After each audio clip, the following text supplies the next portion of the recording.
The new Polestar 3 has to be my favorite new electric car at around 100,000 euros or $100,000. I just made a full review about this car and it is awesome.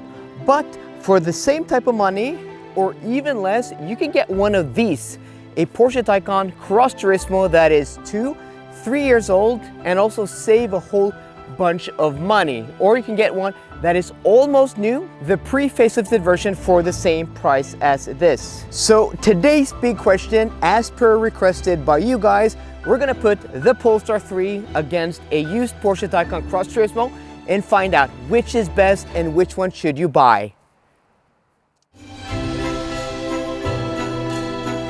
Horde are giving away a total of 1 million kroner in their Christmas calendar this December.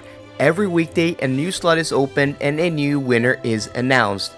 The prize given will be used to pay down any debt you may have, because the Horde app is all about saving you money and you becoming the boss of your own economy. Download the Horde app today and use the referral code LRIFA to get double bonus points this December. You'll find the link down below. Now, on with the video.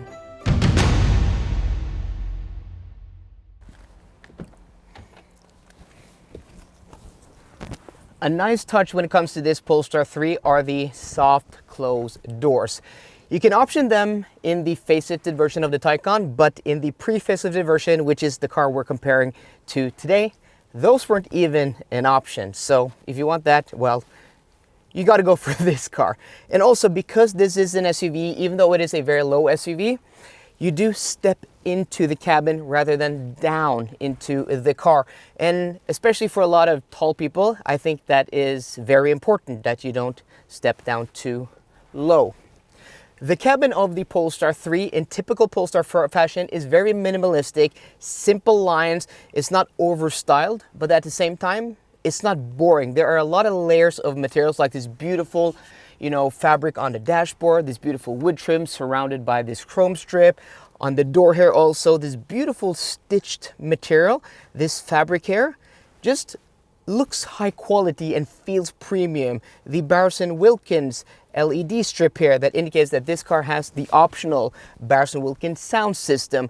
There are a lot of niceties in this cabin. The Jupiter colored, that's the name of this Napa leather interior.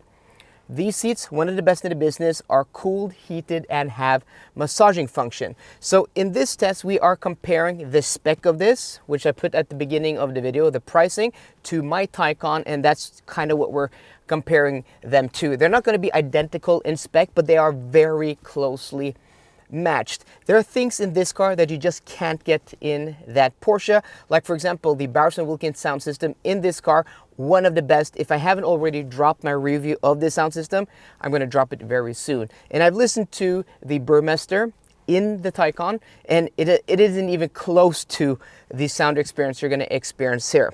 So overall, this is a very roomy, luxurious, high quality cabin with beautiful details like these speaker grills on the doors, up here by the A-pillar, that beautiful Nautilus dome tweeter on the dashboard. There's just a sense of occasion in this interior that I think few cars can match. The tech, I'm not going to talk about that too much in this video, but this has a 14.5-inch infotainment system screen. It works fine. Do I prefer it to the Porsche? Well, because more of the functions are buried in menus, the Porsche has more physical buttons. I actually prefer the setup in the Porsche.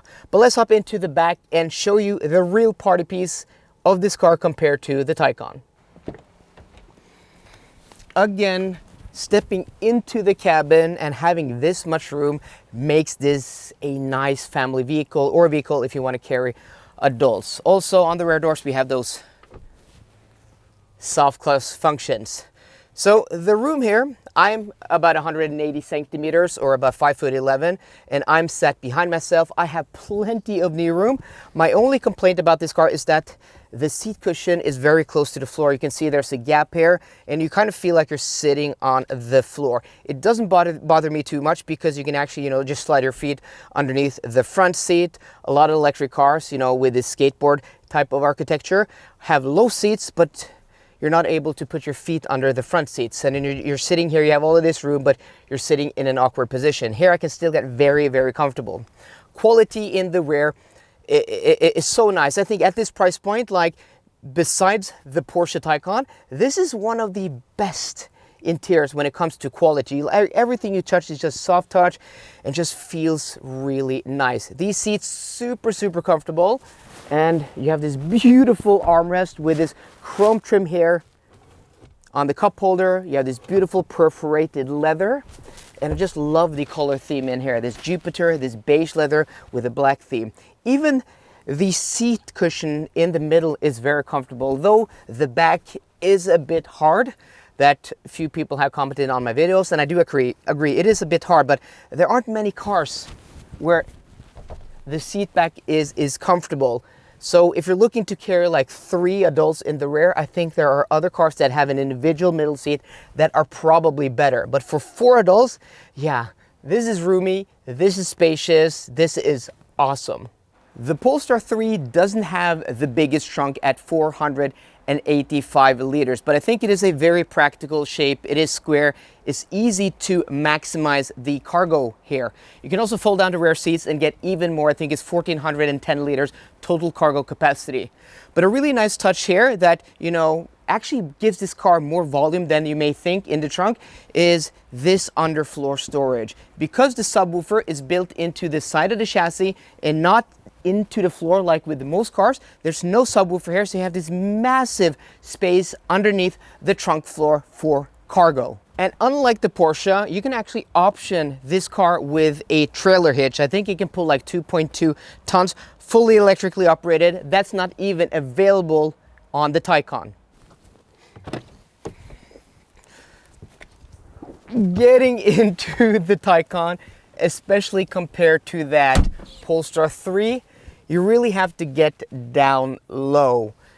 And if you have a normal Taycan, like a Sport Turismo or the sedan, it's even lower. So I can absolutely understand a few friends of mine who have been looking at these cars like, no, it's too low for me. Like I couldn't use it on a daily basis. It's almost as low as a Porsche 911. So if you've driven a 911, this is very, very close. So this is a very different cabin to the Polestar 3, but also very similar.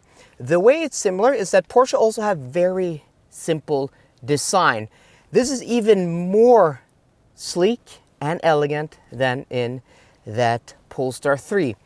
Another huge difference is that it is a lot more cramped and smaller here, but by no means is it small. I have enough space. Again, I'm 5'11", 180 centimeters. You can see, you know, when I'm sitting like this, the floor is very low. I like to sit very low, like my knee is up against like the dashboard and in between the steering wheel. So, I mean, if you're very tall, like a friend of mine who's over 2 meters tall, I remember us test driving a Taycan a few years ago. I don't think he even fit.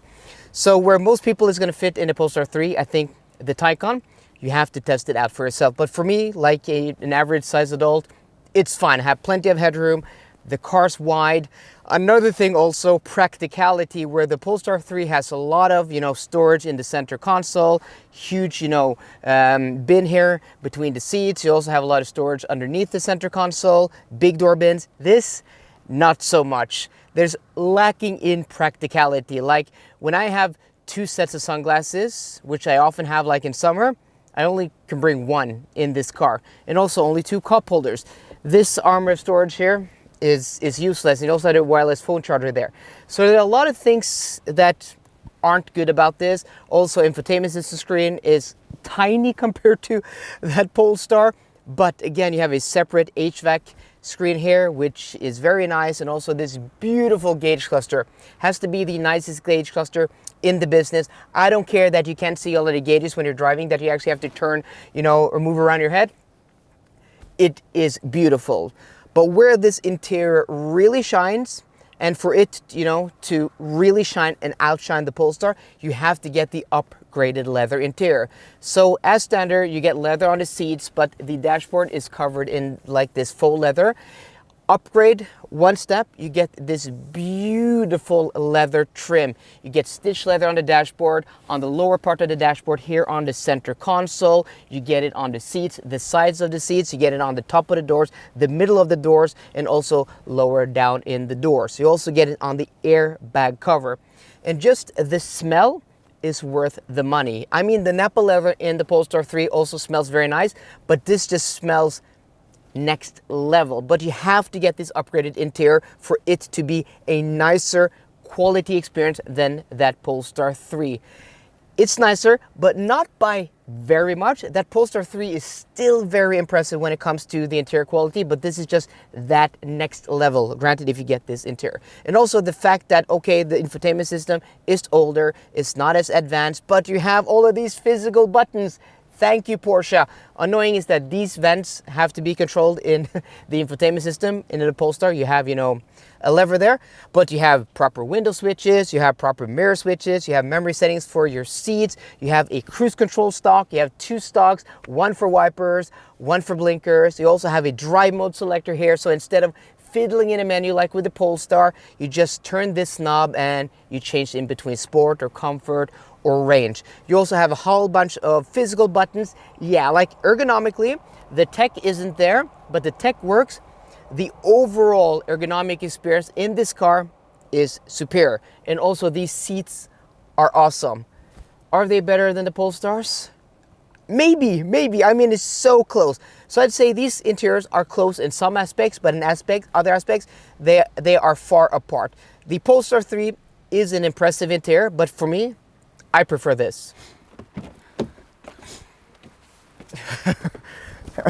Like with the front seats, you have to step really low into the rear. And also, if you don't get this, you know, optional panorama sunroof, or you buy a car which is spec'd with one, it's going to be really dark in the rear of this car. And also, yeah, I mean, this isn't even a competition. These cars couldn't be more different when it comes to rear seat legroom. And what's curious is that I thought I was sitting like closer to the floor. I am, but because I can't even stretch my feet, there's as little under thigh support in this car. The seat is maybe better, but no way are you going to fit 3 adults abreast here. This middle seat is for show and for resale. Like, this car standard comes with 4 seats. Getting this middle seat, meaning that instead of having a console here, you have just a piece of leather and a seat belt, is an option. So make sure if you need a 5-seater, you find a car with that option.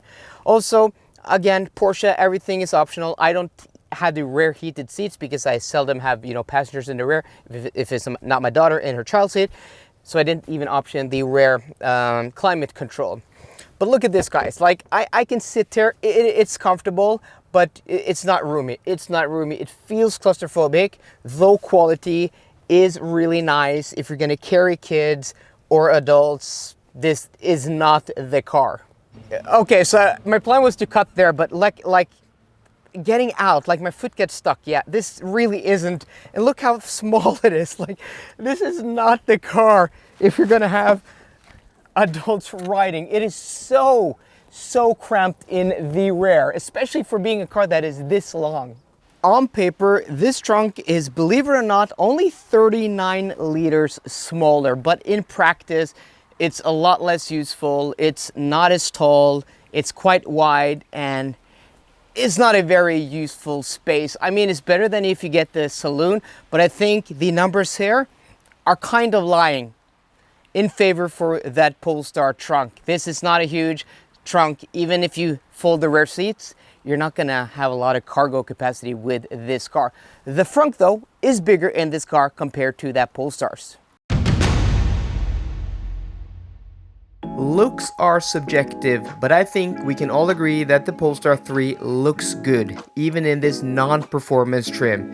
It's just a fresh and new take on a large SUV, and I really like it. It has sharp lines, cool details, and a sporty stance with a low roofline. The Porsche, on the other hand, isn't new and isn't fresh, but I think it has aged gracefully, and personally, I love the way my Taycan looks in yellow with the turbo aero wheels painted matte black. But of course I would. I chose to make it look this way. But for me though, as much as I like SUVs, I love wagons, and I think the Porsche wins hands down. I wanted to jump into the Taycan first to properly evaluate the Polestar 3. And as I've said so many times on this channel and in Taycan videos, I made a whole bunch of them on my car in other Taycans. I've driven the Taycan extensively, both the pre-facelifted version and the facelifted version in all the different trim levels, all the way from a rear-wheel drive sedan pre-facelift to the Taycan Cross Turismo Turbo S post-facelift. The only Taycan I haven't driven is the Turbo GT, so if you guys want to see that, comment down below. But there's just something about the way Porsches drive, the way they tune their cars. They are probably the most talented engineers when it comes to car tuning on the planet. The steering feel, the suspension feel, the sharpness, the poiseness is just on a completely different level to most electric cars and cars in general. I think the only cars that compare are like supercars and exotics. Like within reach of normal people with, you know, a normal job, if you want the best driving experience, like emotionally, you can't go wrong with a Porsche. They are superb. And the Taycan Cross Turismo is the same. It's not as sharp or even as comfortable in the suspension as the sedan. It's just a little bit more stiff because of that raised ride height, but it's still miles better than anything. I remember when the Taycan first came out, people were comparing it to the Tesla Model 3 because the interior volume was the same, the range was similar, the performance was similar, but the Tesla was just so much cheaper. People were like, why would you buy Porsche? Well, those people have never driven a Porsche or been even close to a Porsche, because that is like comparing going on vacation to the Mediterranean Sea and comparing Ayia Napa, which is like this party hell for teenagers, or Benidorm, probably even worse, to Monaco or the south of France. Like, they're both on the Mediterranean Sea. They're both going to offer great weather, but that's about it. And that's where the comparison between the Tesla Model 3 and the Taycan ends. They're about the same size when it comes to the interior, or maybe the Model 3 is even bigger. Same performance, same range. That's about it. This is a completely different experience, so don't be fooled. That's why you're paying more, because you're getting more. So this being the Cross Turismo comes with standard air suspension, and also this being a Porsche, everything is optional. So depending on the car you're looking at, the configuration, you're going to have a different experience. It can vary a lot, or it can vary little. For me, this car, standard air suspension is a must. Also, the Cross Turismo has as standard the big battery pack, the Performance Battery Pack Plus, which is an optional extra in the sedan and in the Sport Turismo. Also, this has Porsche Power Steering Plus, I think it's called, but no rear steer, no torque vectoring rear differential, and no other trickery. It's not going to give you the sharpest and best driving experience, but I think it being a Porsche, it's going to be miles better than other cars. But it's not the most quiet car. Yes, this car is on winter tires, and it is on brand new Continental Viking Contact 7 studless winter tires, which are one of the quietest winter tires out on the market. So it's a lot quieter in this configuration than with my summer wheels. And also, Continental are sponsoring this video. They're out with the next generation Continental Viking Contact 7, which is called the Contact 8, and they're already like best in test in several publications. So if you want the best studless winter tire, go check the link down below and purchase one from there. Thanks a lot, Continental, for sponsoring this video. So considering the price, this car is not very quiet, and people may be disappointed. The suspension tuning also, for corner air suspension, it's comfortable, but it's not like wafty like a Mercedes EQS. Far from. Small imperfection, it's going to glide over, but it's still a very sporty and taut setup. So if you care a lot about driving and don't mind a little bit of road noise, not the most comfortable suspension setup, but a great driving position and a great driving experience, you sit so low in the cabin, it just feels special any day of the week. This is your car. I just love driving it, and I love this job I have because I get to re-experience this week after week, month after month, travel around the world thanks to you guys, testing new cars. But every time I get home, I jump into this. It's so so special. And guys, if you aren't subscribed, hit that subscribe button already. It helps the videos a lot. So let's hop into the Polestar 3 and see, can it even get close to the driving experience of this Taycan Cross Turismo? Hopping into this is very interesting because the first initial impression is that everything is just a little bit softer. Like the seats are a little bit softer, the throttle tip-in is a little bit softer, the suspension is a little bit softer. It's a lot more quiet, like cabin noise is kept to a minimum. This, with the Bowers & Wilkins sound system, does have active noise cancellation. It's just a more luxurious experience. But then you give it a little bit of steering input, and the steering is so delicate. It's not as naturally or as nicely weighted as the Porsche, like that Porsche weighting. It is beautiful. This, once you weight it up, feels a little bit more artificial, but there's more texture, there's more feel through the steering. Where the Porsche weights up and then you just don't feel anything, like you don't feel the road surface. This weights up artificially, but you can feel what's beneath the tire. It is so interesting. I think I prefer the steering in this because it gives more feel. It's just more enjoyable at all speeds, where the Porsche, like when you really get going, it is enjoyable. And also, this feels lighter. It's so strange. It feels lighter and more eager to change direction. I wouldn't think that. Like, hopping in between these two cars, the Porsche feels solid, but it also feels heavy. This feels solid, but it feels weight, and it's all down to tuning. It is really interesting.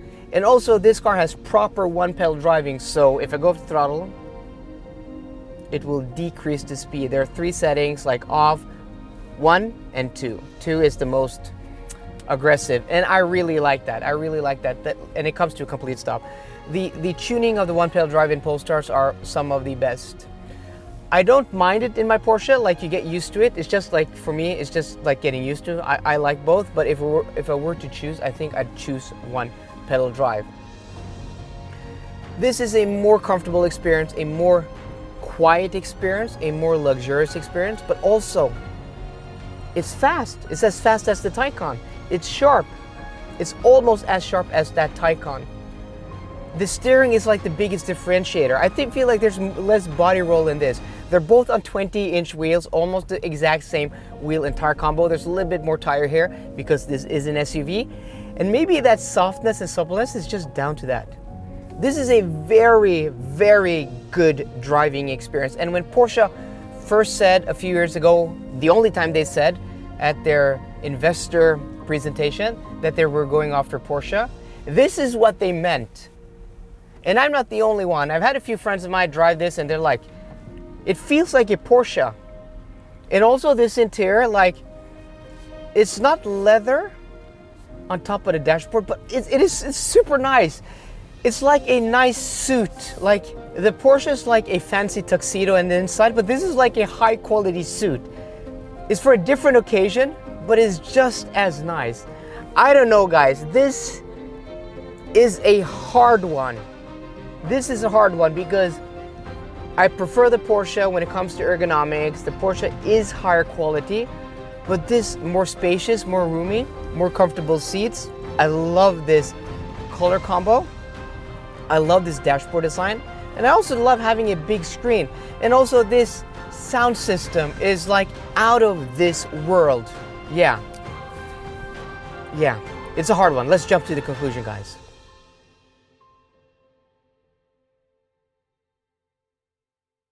This is a hard one, guys, because I like them both. I like them a lot. They're both great to drive. They're both great to look at.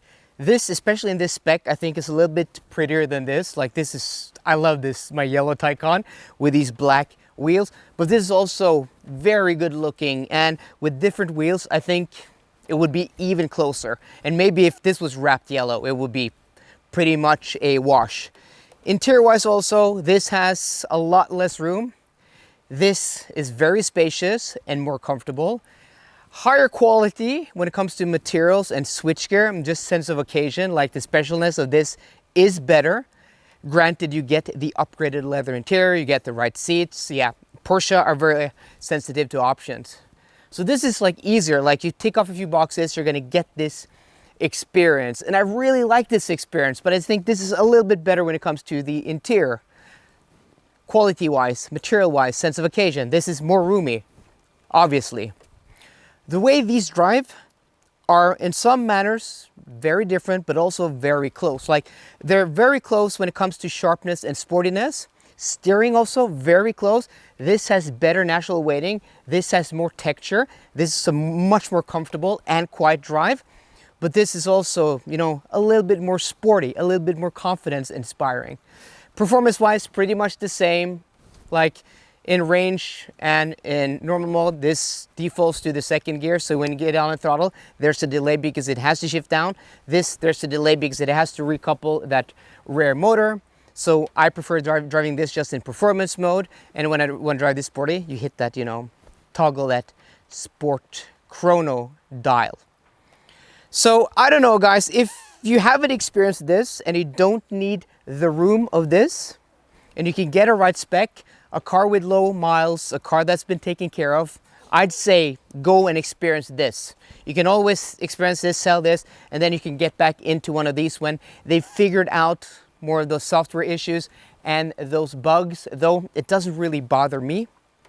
But for me, I prefer getting a brand new car and the added range share, the quietness, the comfort, this beautiful interior that is different to this, but almost as nice, and also this insane Bowers & Wilkins sound system. That is me, but that's also in the context of having owned this car and wanting something fresh. I think for you guys, either way, you can't go wrong. They're both great. And the fact that we're even comparing them and they are so close in many ways is an achievement for Polestar.